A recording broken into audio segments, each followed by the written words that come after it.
Assalamu alaikum. Welcome to Dialogue. I'm Taimur, Shamil. Pakistan and United States both have been fighting a common enemy, a common foe, that is extremism and terrorism. Both countries have been involved in Afghanistan to bring peace and stability in the region, to bring peace and stability in Afghanistan. Both have been working on it. But the tweets between both countries have also made a lot of mess in Pakistan-US relations. Talking about the tweets of President Trump, there have been tweets at the start of this year as well, when President Trump said that Pakistan has given US nothing except lies and deceit. These were the words, and they were reciprocated by the Pakistani side, by the Pakistani government.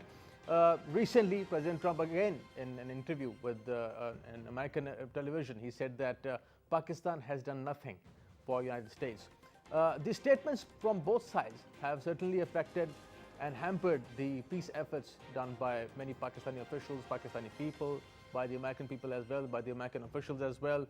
There have been ups and downs in Pakistan-US relations, and Ambassador Khalilzad, the American envoy, special representative for Afghanistan, has been visiting Pakistan off and on. He was here a few days back. He met the Prime Minister. He also met the Pakistani Foreign Minister. Once again, Khalilzad said that US would like to work with Pakistan for peace and stability in the region. Recently, yesterday, Prime Minister Imran Khan had an interview with the Washington Post, the American newspaper, in which he said that Pakistan would not like to work as a hired gun by the United States. And he emphasized on the war on terror, in which he said that this is not Pakistan's war, this is United States war, and US has to take care of what is going on in Afghanistan.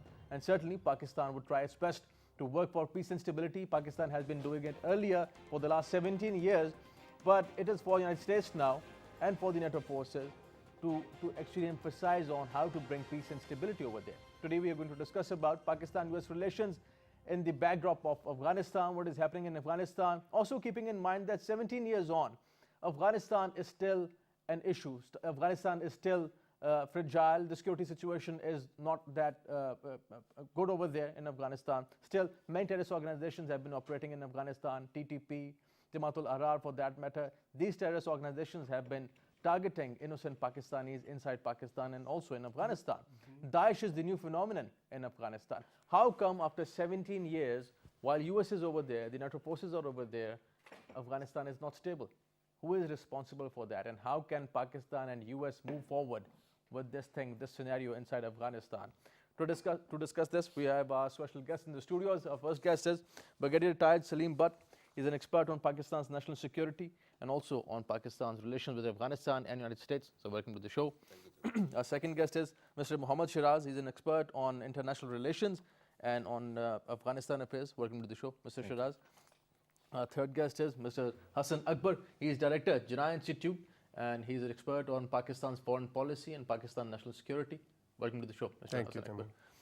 Brigadier, but starting with a recent interview of Prime Minister Imran Khan with the Washington Post, he said that Pakistan is treated like a hired gun by the United States. And he gave this interview to a famous American newspaper. How do you see this statement? And recent statements by the Pakistani officials, and especially from Prime Minister Imran Khan, have been very, I would say, strong. How do you see that? I think we were all expecting our Prime Minister to give very strong statements. It started with the tweet that we covered in earlier programs. Trump tweeted, Prime Minister responded, and then a lot of resentment came from the public, as was covered duly by the media. I haven't read this interview that has been given to Washington Post, but nevertheless, whatever Prime Minister had to say, that has already been said, and it's a very firm and straightforward response, I would say, and nothing short of that people expect from Prime Minister like Imran Khan, who's known for his straightforwardness, for his uprightness, and I think, having said that, we should rather talk about the tweet and then the U-turn taken by the President of the United States, But before Trump. that, you just said that what people expect from Prime Minister. But the bigger question is, what do we need at the moment? Do we need such kind of statements from the American side, let's say, or from the Pakistani side? Was it needed? Right. How do you see that? I think if we have to walk along, and that we all agree, even our government agrees, that we have to strategically concentrate on the convergence of the strategic interests, which by America has been stated as the stability, peace in South Asia, and more specifically, stability and peace in Afghanistan. So this is what our government says, and this is what the American government says. So for a change, the whole region, Russia, China, Iran, Pakistan, Afghanistan, and more so, India and America are saying the same thing, and they are now concurring with what we had been saying for the last 15 years, that there has to be a political settlement in order to bring peace in Afghanistan. So if we agree on that strategic convergence, tweeting or interviews like that or statement like that do not really contribute positively. Positively. Sheraz, what do you think about this statement that Pakistan doesn't like to be treated as a hired gun, and China is not treating Pakistan like that? Because in a question that Washington Post posed to the Prime Minister, he said that we have our relations with China which are not one-dimensional, but with the United States it's different. So how do you see Pakistan-US relations, and then we'll come to China? Well, these are two different dimensions. First of all, the balance which Pakistan has to maintain between US and China, number one, and then within that relationship, maintaining the equilibrium between military to military relations and the trade relations as well. So that has been always a negative side, and imbalance between the military and the economic side. And that's why Pakistan is now trying to learn from the lessons from history and is again towards an effort to change this equilibrium into their own favor. Because if we talk about what United States of America has to say about Pakistan, it is usually all about power politics. It's not about the soft side of the power at all. So this time around, we have seen that Pakistan is more inclined towards economic integration, economic progress, economic change, and relationship based on economy rather than on military. With China, that's the difference at this time around. That's why we are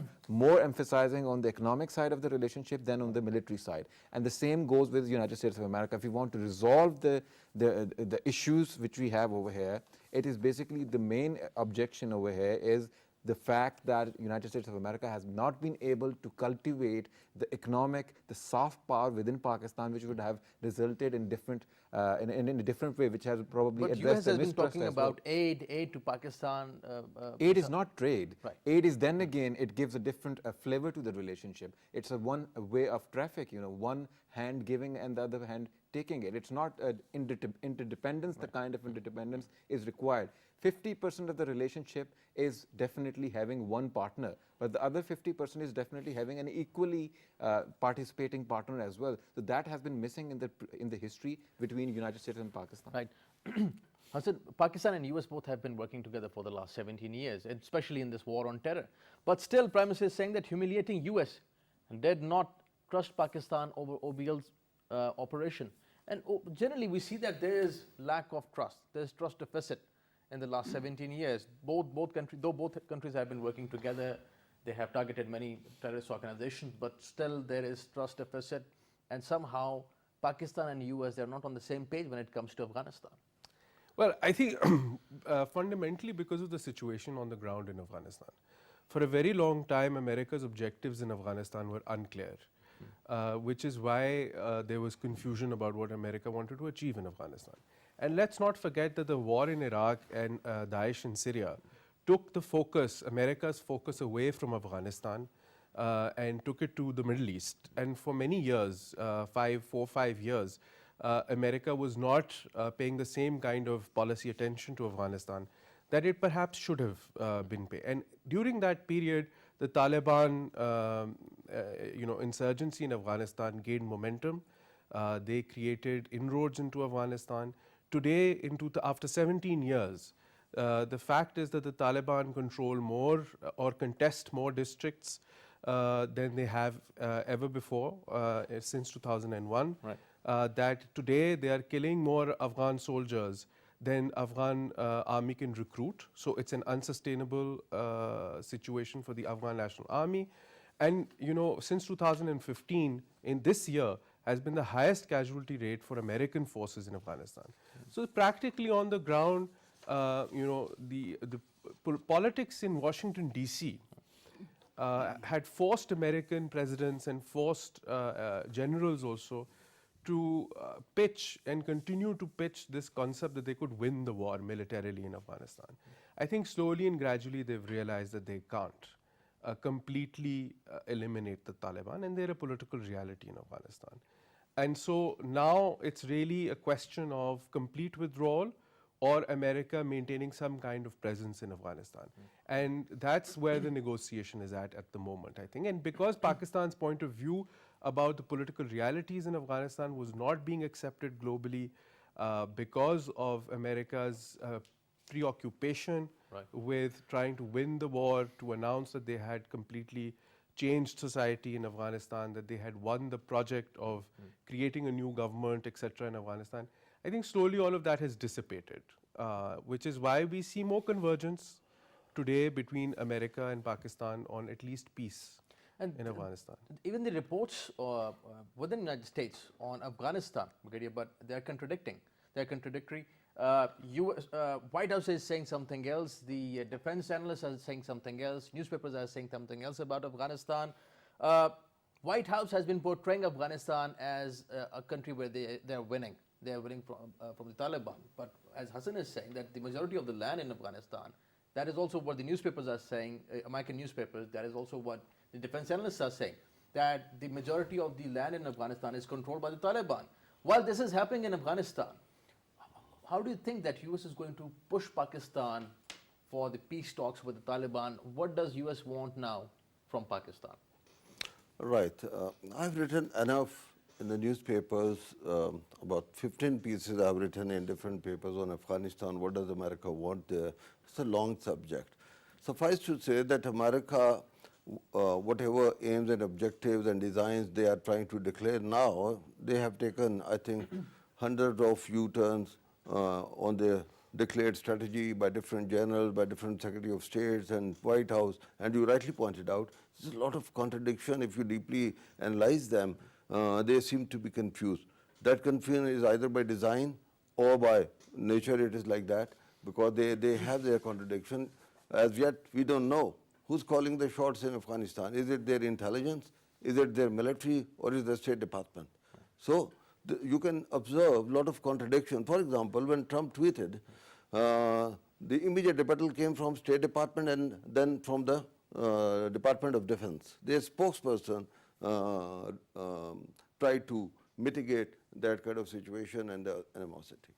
Now, what they are expecting from Pakistan still is, it is in the gray area. Pakistan has, in the 17 years, not only in terms of military operation and the successes that we have gained, done more than those 50 countries, those were there. We have done much more and sacrificed much more. But our successes is really envy for them. They feel jealous, you know. They have not been able to do even iota of the successes that we have been able to do in our side of Pakistan. Right. So Pakistan cannot be made a scapegoat, or Pakistan could not be made a bashing boy or a whipping boy for their failures in Afghanistan. That is our perspective.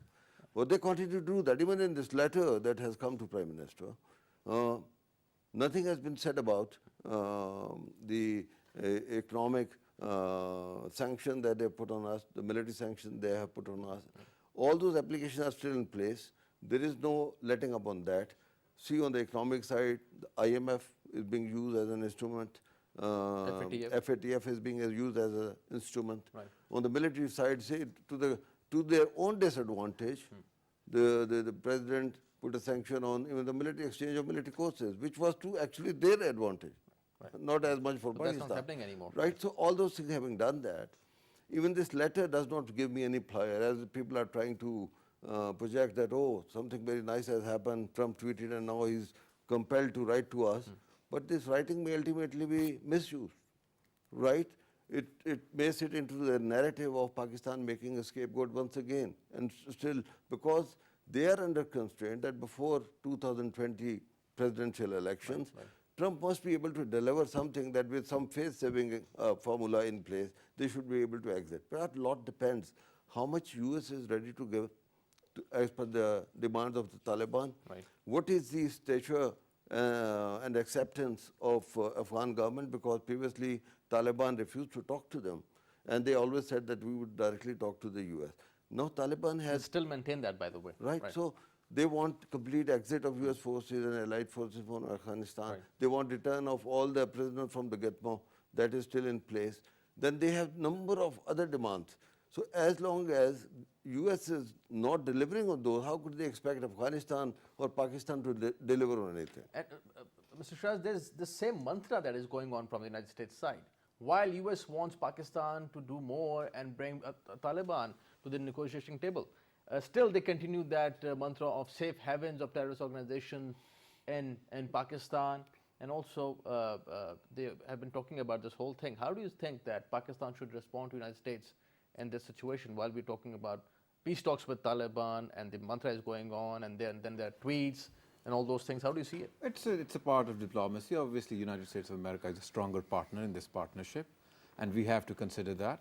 Apart from that, on the other side, if we talk about recent developments, one of the senior generals has clearly tried to address Pakistani concerns. That is, there are two things which he mentioned. One, without Pakistan, there cannot be any General peace. McKenzie? Yes, Right. there cannot be peace in The next in Afghanistan. US CENTCOM Yes, and commander. secondly, the role of India. They are now working on to reduce and somehow cover the role of India in Afghanistan. This is exactly what Brigadier Butt is saying, that on one side we see that White House might be saying, tweeting something else, State Department would be saying something else, Zalmay Khalilzad would visit Pakistan and he would talk about Afghanistan and Taliban, and then the Department of Defense would say that it's, that we are working with Pakistan That is something closely. which is taking place within the institutions of United States of America. We have to see what is taking place on the ground. But don't you think that is confusing for Pakistan and for the Pakistani people? Pakistan should not be confused by that, because Pakistan has its own national interest in Afghanistan. We should be focused on how to balance that with whatever eventually culminates out of United States of America. We should not be confused about who's saying what. We should be concerned about our own national interest, which is in Afghanistan. Right. Another reason that needs to be, and very much likely highlighted by the Prime Minister in his interview to the Washington Post as well, was the unplanned withdrawal, which we have seen earlier in the history as well, after the end of first Afghan war. The United States of America totally rolled back, and at the end of the day, Pakistan has to deal with the rest of whatever was taking place in Afghanistan. So Pakistan does not want that situation, that same repetition of the same episode again as well. Whereas United States of America has its own interest. It wants a kind of peace which is defined by them. Pakistan has its own national and regional context to the Afghan problem, and they want something which is in their own interest. So the good part, as far as Pakistan is concerned, Pakistan has realized that national interest needs to be something which is from inside outward rather than outward inside. So that is the change which is creating the kind of whatever the term you use, mistrust, or a clash of interest, or whatever you want to say. Right. So this realization by Pakistan is making United States of America uncomfortable, and that this uncomfortability between the two is now pushing and affecting some kind of acknowledgement on the United States of America as well, that they need to talk about Pakistani concerns such as India and what after when they leave. But Hassan, don't you think that this is more sort of an eyewash, what General McKenzie has said about that Pakistan certainly has some apprehensions about India and India's role in Afghanistan. But looking at Pakistan-US relations, don't you see that this whole thing is confusing for Pakistan? What your State Department is saying, what White House is saying, and then Department of Defense. How should we approach United States, and how should we respond to US? Well, I think there are a couple of things that we need to understand. The first thing is that the confusion that you're talking about is not new. There has been, a conflict between the State Department, the Pentagon, and the CIA about how to deal with Pakistan and how to deal with the conflict in Afghanistan and what America's interests are in Afghanistan. This is not something new. It's been going on for more than 15 years now. So it's not something that we're not used to. The second thing that I think what Pakistan should do is focus on its interlocutors. And there are two primary interlocutors for Pakistan right now. From the State Department, previously it was Alice Wells, now it's Zalmay Khalilzad. And the second is from the Pentagon, which was General Votel, who was dealing directly with General Bajwa. So these are our two main interfaces with the US government, and Pakistan is working through these two mechanisms with the US government. So I do agree with this concept that we shouldn't think too much about what they're tweeting or what they're saying to their own local, they have their own domestic audience. Local consumption, right? Yeah, it's a congressional hearing. He's there to present a case for himself so that he gets the job and he's cleared. So I wouldn't put too much weight into that. But I do think that as far as Pakistan is concerned, we need to deal with these two established mechanisms that we have. And let's try and understand that this is not something new.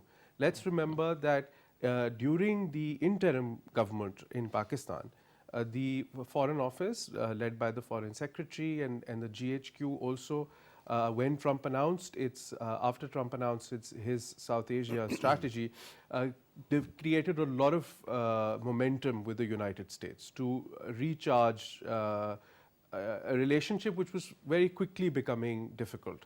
So I think a lot of what we're seeing today, the groundwork for it was laid during the interim government between the military, the intelligence services and the foreign offices. And I think we're seeing the fruits of that.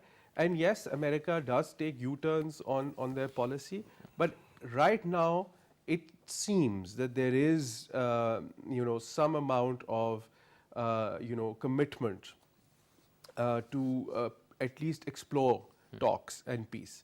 And the reason why I say that is because, America has accepted two very key demands with the Taliban. Some prisoners have been released. They have directly met with the Taliban, something that they were avoiding. And according to reports, they even ignored Ashraf Ghani and his concerns about the Americans meeting directly with the Taliban. We also need to recognize that America is cognizant of how regional countries, Iran, Russia, China, have engaged with the Taliban and how the Taliban have engaged with these countries. This is a fundamental difference between today and 3 years ago, 4 years ago. Taliban are far more engaged with regional countries. They have gotten legitimacy because they've been invited to Moscow and China, etc. And some sources also talk about Taliban, getting weapons and other kind of support from these multiple sources. So I think Americans recognize that that if they do not, take the first step in peace talks, that they might be in a situation in the future where they might feel that their interests are undercut by more proactive regional players. So I think that is what is precipitating America's, willingness to engage with peace talks. And Pakistan has always been of this opinion. That we want peace talks to go ahead and for peace to come to Afghanistan, and hopefully we hope that there might be some kind of understanding around this in the coming days, in the coming months. Right. Let's see.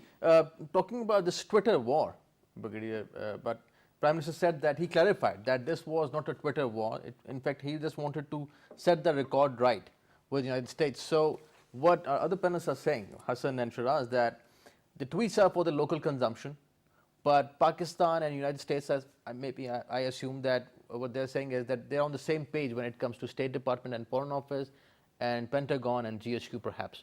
Do you think that Pakistan and US are on the same page when it comes to military relations? Well, am I right? That's not what I didn't say that they're on the same page. I'm saying that they have these formal government mechanisms. And whatever is communicated within those is what we should go by, instead of giving more credence to tweets and public statements. Hassan has already clarified. I think being on the same page is perhaps a misnomer. Even in the worst bilat that we have had, especially in 2011, when we were at the verge of no relationship with US, the military-to-military understanding and that track actually paid off. And they were able to put the rail back on the tracks.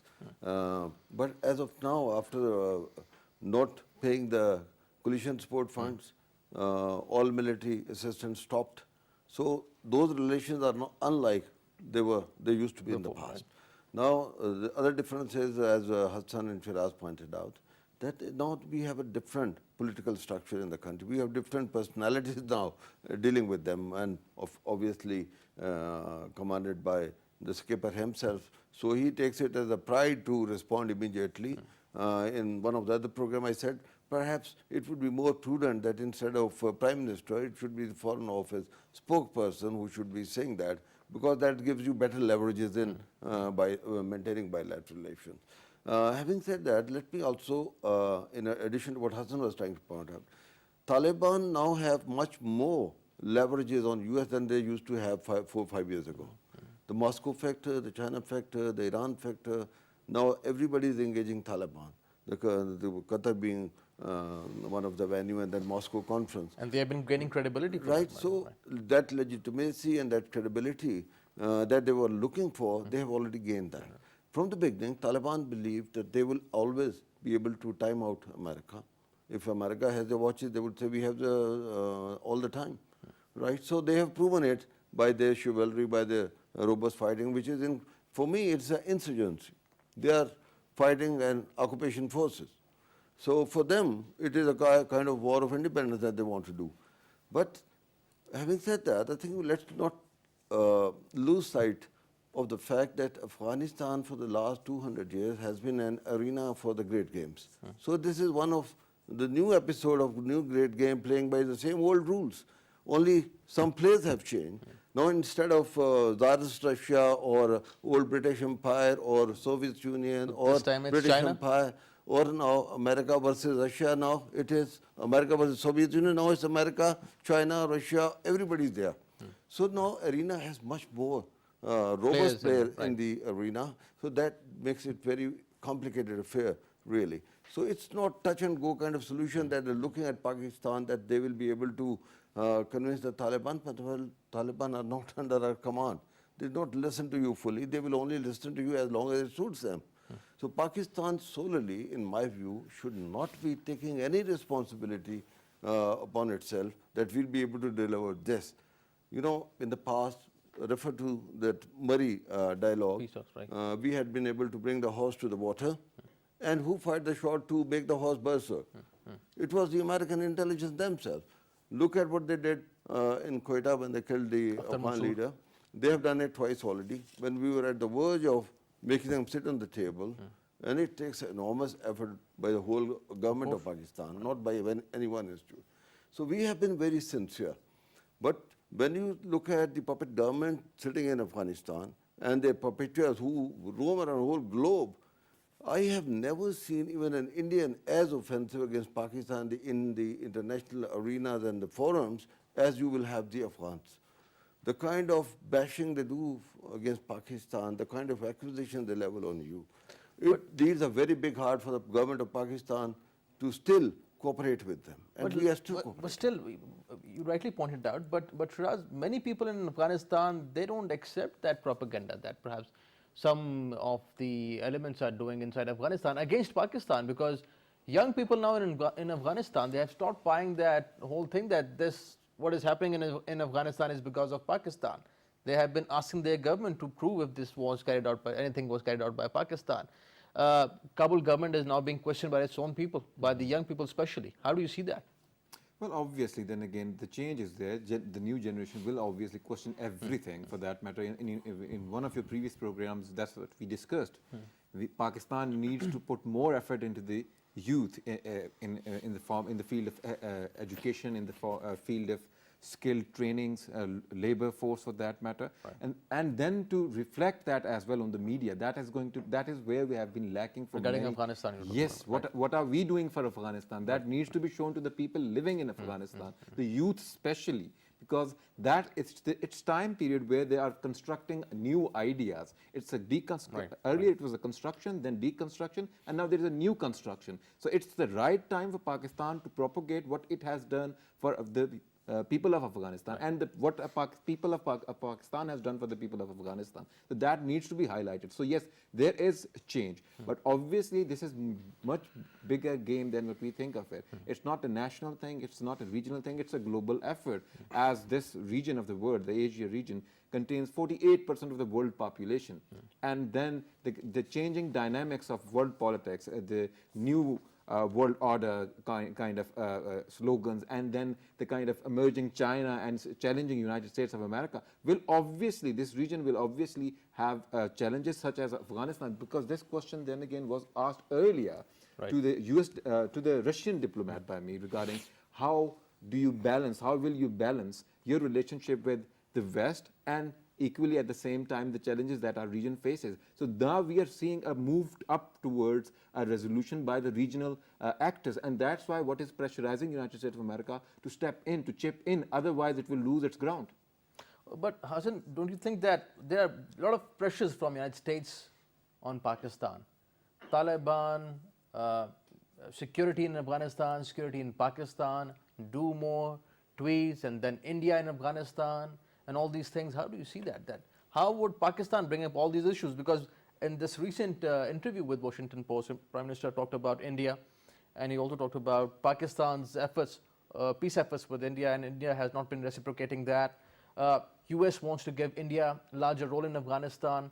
Looking at this whole thing from Pakistan-US perspective, how do you see pressures that are being asserted from the United States side? So, I mean, my point of view on this is that America has no carrots and no sticks anymore vis-a-vis Pakistan. I mean, that's my point of view. I think they've exhausted whatever sticks they had in the last year or so, 2 years. I think that all the kind of military aid, IMET was talked about, which is the training program between Pakistani forces. Even that was closed. And it was not a very substantial amount of money. So America does really not. It doesn't have the same kind of leverage, I feel, today with Pakistani policymakers that it did perhaps 5 or 6 years ago. Therefore, I think there's a more hard-nosed negotiation, perhaps, between Pakistan and America about what can be achieved in Afghanistan and what can't be achieved in Afghanistan. On India, I think we should be very clear. America has a strategic relationship with India, and that relationship will only grow because of America's Asia pivot and its concerns vis-a-vis China. So I don't think that changing anytime soon. So we should have no hopes as far as America's position vis-a-vis India is concerned. I think we have become hyphenated with India the other way around. Back in the 90s, they used to say that America's relationship with India is hyphenated with Pakistan.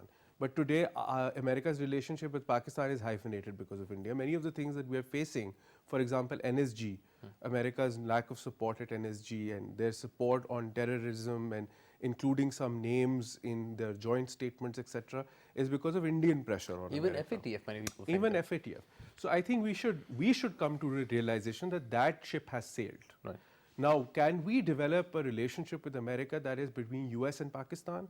Certainly, without linking our relationship with India. We need to take care of India irrespective of America's engagement with India. I think that much should be clear in our minds. The other thing that I think that we just want to add quickly about what was discussed earlier, I think one of the things which for me I think is positive about Afghanistan and positive that we can achieve peace in Afghanistan is because you see even the Taliban realize that they cannot, this is not 1994-95 where they can overrun all of Afghanistan. That's not going to happen. Today there are two Afghanistans. There is an urban educated Afghanistanis that are invested in the democratic process. Let's not forget in the last presidential election a lot of people came out and voted in Afghanistan. And then there is the rural, more orthodox Taliban supporting Afghanistan. And a lot of other terrorist organizations as well. There's Daesh and yeah, PPP so there is and reconciliation is required within Afghan society and within the Afghan polity. That is essential for peace. But also, for us, in my point of view for Pakistan is that even if America does manage to have an agreement with the Taliban, even if you do have negotiation, that will not ensure peace in Afghanistan because the Northern Alliance groups or others that we know have been hoarding weapons, etc., they might react to Taliban coming into the mainstream. Right. But at least it will remove the pressure on Pakistan to do more and to deliver and the accusatory tone that we are dealt with across the global world. I think that, so it will be beneficial for Pakistan. I'm not so sure if it will deliver complete peace in Afghanistan. One point I would like to add here. The role of United States, which Pakistan has been, then again, we don't want to repeat history. If that doesn't happen, the same pressure will come back to Pakistan. Civil war in Afghanistan will lead to pressure on Pakistan to have more involvement in Pakistan. Certainly, and when you say that peace in Afghanistan would mean peace in Pakistan, that is exactly the point, that we need to have a peaceful neighborhood. So we have two neighbors, India and Afghanistan, and both we see that are aggressive at the moment. But my last question, we're talking about United States, US role in Afghanistan, NATO forces in Afghanistan, but China factor, Russia and China both are big countries. Recently, this Moscow peace talks in Russia. How do you see this? These two players, China and Russia in Afghanistan. I think one of the commonalities that they may be having with Pakistan is that nobody wants a sudden exit of US forces from Afghanistan, because the vacuum that would be created, as just highlighted by Sheraz, it may result in chaos, and immediate suffering would come back and repeat of early 90s to Pakistan. So that is why the government of Pakistan also says that we do not want sudden disappearance of US from this. They must put some normalcy in Afghanistan. But having said that, whatever tall claims the Afghan government makes or the US forces make, mostly they are corrected and proved wrong by their own Inspector General, Special Inspector General of Afghanistan. Whenever they write report, there are a lot of difference in the facts and figures. For example, how much area is under government control. If they say 52%, the Inspector General will say, no, it's about 42%. Right? So there are a lot of bluffs that continue to take place. But having said that, my concluding remarks would be that then nothing new is happening. We had been seeing this good cop and bad cop game going on with Pakistan for the last 17 years. There's nothing new. Right, so there's nothing new. So let's not be flabbergasted with the kind of letters or the tweets coming in. This has been happening. This will continue to happen because America still prefers to play in the gray areas rather than in the black and white. And that keeps us guessing. And as a consequence, when Pakistan is guessing, they put the tag of duplicity or double dealing on Pakistan. In fact, it is America who's playing many hands, but those hands are not shown to us.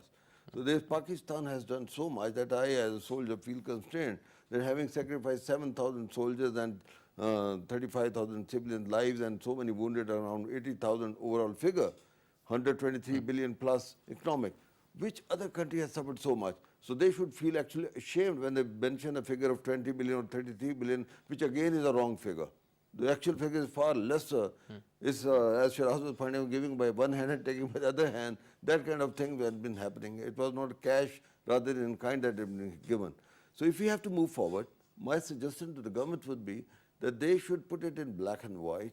Okay, these are our concerns. India, of course, number one concern in Afghanistan is not acceptable, because what India is doing with Pakistan for the last 15 years, especially in Balochistan and Fatah, and a lot of insurgency they are trying to create, a lot of espionage taking place, and Kalbashan and all other people arrested right from here. Then they have their nexus with so many terrorist proscribed organizations, but that got to stop. And having done that, then they should spell out what are the gives they have to the Taliban. Only then you will be able to talk to the Taliban and play some mediatory role. Right. So that is my final comment. Thank you, gentlemen. Thank you for joining us, Brigadier. But pleasure having you on the show. Thank you for your time. Mr. Sheraz, thank you for joining us. Thank you for your time. Mr. Hassan, Akbar, pleasure having you on the show. Thank you for joining us. Pakistan and US both have been working together for the last 17 years. As I said earlier, both have been fighting a common enemy, a common foe. But at the same time, our guests were of the view that Pakistan has to focus on two things primarily. One is Pakistan's own national interest. That is also what Prime Minister said. That is also what Pakistani officials have been saying. And also to make sure that the message is very clear from the Pakistani side, that this war is America's war, and whatever goes on in Afghanistan is the responsibility of the United States, of the NATO forces over there. Pakistan has done what Pakistan could do. Now it is the responsibility of the United States and the NATO forces to bring peace and stability in Afghanistan. Thank you for watching today's show. See you next time. Khuda Hafiz.